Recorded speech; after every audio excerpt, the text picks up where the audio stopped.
It's a great show today. We've got so much amazing guests in the studio. I've got one I'm going to introduce you guys to shortly, okay? But you know what this show's all about: arts, culture, and community. I'm bringing you on a journey, okay? We're going to talk about loads of different women and what they've gone through and what they do and who they are and what they're up to right now. Starting us off, okay, we've got an amazing person. She looks amazing. I like her hair, everything about her right now. Claire, she's a boss, okay? She's running a business, a metaphor business, coaching, and also, you know, I feel like it's really nice to kind of start the show like this, okay? So, Claire, how are you feeling? Are you okay? Very well, thank you. Pleased to be here. You're pleased to be here? Yes. It's very nice to have you here, okay? So, first of all, let's let the people know, you know, who are you and what do you do kind of thing? I'm a business coach based here in Birmingham, so I help small business owners get to their clients more easily and make the kind of money that they feel they should be making. Oh, the kind of money that they should be making. I love that, okay. This is what we're going to do, because I really want to delve into what you do. Play one more song for you guys, and we're going to kind of get a bit more deeper into that. Vital on BBC WM 95.6. Radio for the West Midlands. In the studio, like I said, we've got Claire Worley. How are you feeling today? You feeling good? Very well, thank you. So nice to have you on the other side, okay? So, like I said, it's all about National Business Women's Week, okay? It's been 100 years since the suffrage movement where, you know, women got the right to vote. So first of all, like, what's your ideas and what do you think about that? Well, firstly, amazing that it's, 100 years and we've come a really long way in that time, but I still think we've got a way to go. 100%. I feel like, there's so much things that, women are doing right now. But I do believe, I'm a believer in the idea of equality in all senses. If you're talking race, if you're talking women, whatever it might be, because we're all humans at the end of the day, you know what I mean? So I think that's quite cool. So you are a business coach. Yeah. And what does that entail? Because a lot of people hear that, business coach, but what does it actually entail? Well, lots of people set up their business and there is so many elements to running a successful business, and I help them navigate all those different elements and ultimately develop a business where they're really selling the kind of products and services that they love to deliver to the people who need it and want it the most. I've got a question for you, okay? So this might seem a bit cheeky, okay? So if I was to say, I'm a motivational speaker, people might say to me, what gives you the right to be able to motivate me? Like, how do you know you can do that? So I'm going to spin it onto you. So what allows you to know that you have, the tools, the resources, the knowledge to do that in a business aspect for women? It's a good question. I worked in corporate for 10 years, went into their graduate scheme straight from university, and had several different roles in sales, in service and in team management, and was successful at all of them. Okay. And then decided to leave. I was stressed, unhappy, wondering what to do. Liked the idea of personal development. Went off to see a life coach myself and just thought, yeah, this is what I could do. So I completely retrained. I've been on loads of courses, read loads of books, and I've been running my successful business for 11 years now. So that's what I love to do, help other people get to the same point that I'm at. I think that's so great. And I'm happy, like I'm almost happy for the answer because, you know what I mean, people will argue that sometimes, like, how can you do that? And I feel like, do you have like any like success stories in that respect, or, people you've helped and they've come from one side and flipped to the other side? Yeah, there's a lot. Two that kind of stand out for me at the moment are one person I worked with who was in a corporate situation similar to where I was. She had no idea of what she wanted to do, and through small coaching sessions she realised that she wanted to be an interior designer. She moved to Mauritius and set up as an interior designer there, and she's now been running her business successfully for I think 5 years or more. And I'm currently working with someone who's from Birmingham, moved to Saudi Arabia, is looking to move back to Birmingham. She's going to open up a boutique spa. Okay. So it's all about people following their dreams and really realising that they can do and be anything they want to be. It's just, commitment and putting the right focus in. I believe that too. I'm a believer in the idea of believing. Do you know what I mean? I feel like if you want to do something, if your mind's set the right way, you can do it. But at the same time, some people need that help. And that's probably where you come in and you'll say, you know what, I'll give you that little push. I'll direct you. Here's evidence of what I've done. And I really respect that. I really like that personally. What I want to know, so obviously we're talking about, we're talking about women, we're talking about business. Okay. So do you feel it's a little bit of a rhetorical question. Do you feel that, you know, it's a level playing field right now for women and men in the business world right now? You can be honest. Don't worry. Yeah, I think one of my bugbears that I see and hear quite a lot amongst women and women in business is a lot of women are setting up in business once they've had children because they're seeing it as an alternative from being 9 to 5, Monday to Friday. But they're ultimately, the most women are still responsible for childcare. True.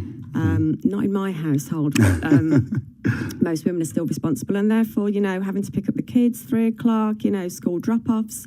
It's really restrictive when you're setting up in business because it does take hard work, a lot of commitment, and a lot of focus. So. I'm going to pose another question to you as well because that is very true.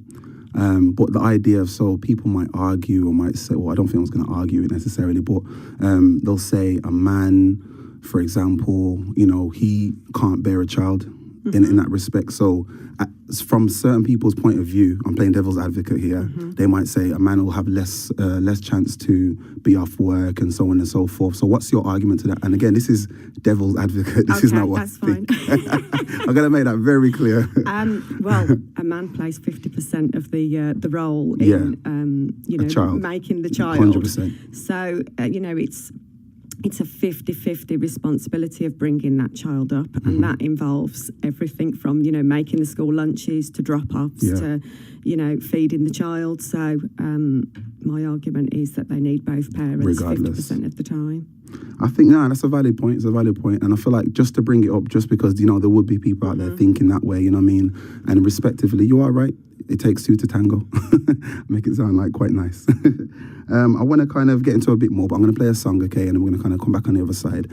And it is National Business Women's Week, and we have Clare Worley in the studio. I've only met Clare like minutes ago, but I really do like your energy, and I like what she stands for. You know what I mean? I think there's a lot of necessity for, you know, the work that you do, Clare. So, like, you were telling us how you kind of got involved in that. You know what I mean? And for you, is it something where you feel like, you know, women possibly should or need to be in a space where they can control their own businesses? And is that something you feel that needs to happen, or it's just good to have the option?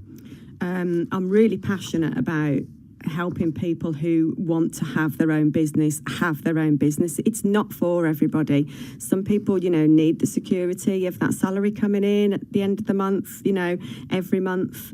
But there also is a lot of women out there that have got these amazing ideas for a business. And those ideas just need nurturing a little bit. And with the right kind of guidance and the right support, then those ideas can come to fruition. 100%. So, do you mind if I ask how old you are? I'm 42. Okay, so let me know this then. So you're 42 years old. And I want to know, what's your realm of, like, you know, promoting and marketing yourself to you know, these women who want to be empowered and want to have that, you know, that extra support? What's your role? Because obviously I'm a person, I utilize Instagram, Twitter and stuff like that. And, you know, before you'd have the generic idea of, you know, like radio, TV adverts, posters. So what the kind of things that you do in that respect? Well, I do most of the social media channels: Twitter, LinkedIn, Facebook. I also use blogging. I use lots of different marketing tools. But again, it's about finding out the marketing tools that suit you and fit with what you want to do. It's your business. Do what you want to do in it. 100%. That makes a lot of sense. And I know that you're a part of something called Connect. Yeah. And I don't want to talk on it too much. If you can elaborate on what it is exactly. Okay. So Connect is a women's networking group based near Tamworth. And we're an independently run group. We've been running since, for 11 years. I'm one of the founder members. And it's about getting women together on a monthly basis. We provide support and advice, as well as the opportunity to refer business to one another. Is it free? You pay monthly because we have a lovely lunch afterwards. But you just pay a nominal, you know, annual fees. Fees. And you're a part. It's like a member. It's a members. Yeah. And so, like, why do you think that's needed then? So I know what you do, but why do you think this almost like this group, this members club in that respect is needed? Well, I'm a huge advocate of networking. You know, networking equates for over 70% of business that's done in the UK on a yearly basis. So it's all about getting to know people, getting to understand why they're in business. And so it's important that we get together, share challenges, share successes, and just getting to know people. Can definitely build from that as well. You know what I mean? So I think that's the greatest part. Let me switch it on you for a little bit, okay? Because I'm trying to keep it quite spicy for you, okay? So the narrative, the idea of, you know, marry a rich man. I spent any said for marry a rich man. What's your ideas on that? And was you, as a younger person, you know, in the realms of being taught that, or has that ever been pushed on you? Like, you know, you should do that, or was you empowered from young? And what was your... Well, my upbringing, my dad was self-employed, but my mum was a stay-at-home mum. Okay. She had a few jobs here and there, but ultimately she was a stay-at-home mum. And I think I've always just been very strong-minded, quite strong-willed, and just wanted to have my own independence. So the thought of going out and marrying a rich man, we all need a purpose in life. Sure. And I think, you know, just shopping and having lunch, I'm not sure if someone's really fulfilled doing that.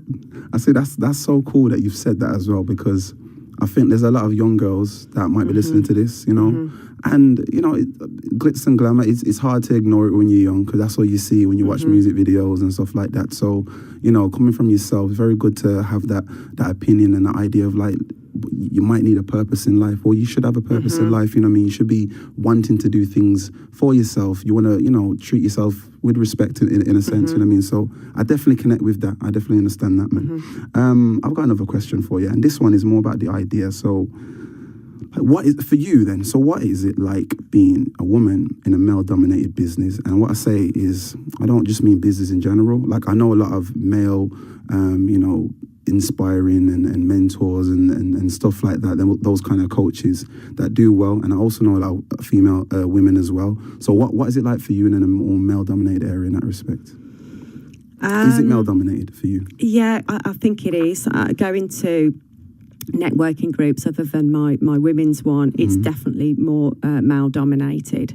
I think the men take us less seriously, but, you know, that might be my own beliefs. You'd have to ask men. What they think, but those are my own beliefs. But I just put those to one side. You know, I'm confident. I'm good at what I do. I get people that I work with results, and you know, it's their problem what they think of me. You know, that's not my issue. That makes a lot of sense, man. Let the people know, you know, how they can contact you, find you, so, you know, so they can kind of be a part of Connect, be a part of what you do, you know, so if you can let people know. So the Connect networking group is connectingwomen.co.uk, so you can find us there. We have lots of visitors events, so, you know, come along and see what it's like, you know, meeting other women in business, other professionals, and get the kind of support that you're looking for, whether it's taking, you know, an idea that you've got to fruition or you're already in business. Thank you so much, Clare Worley. I do appreciate you. Hopefully I'll speak to you soon. Thank you.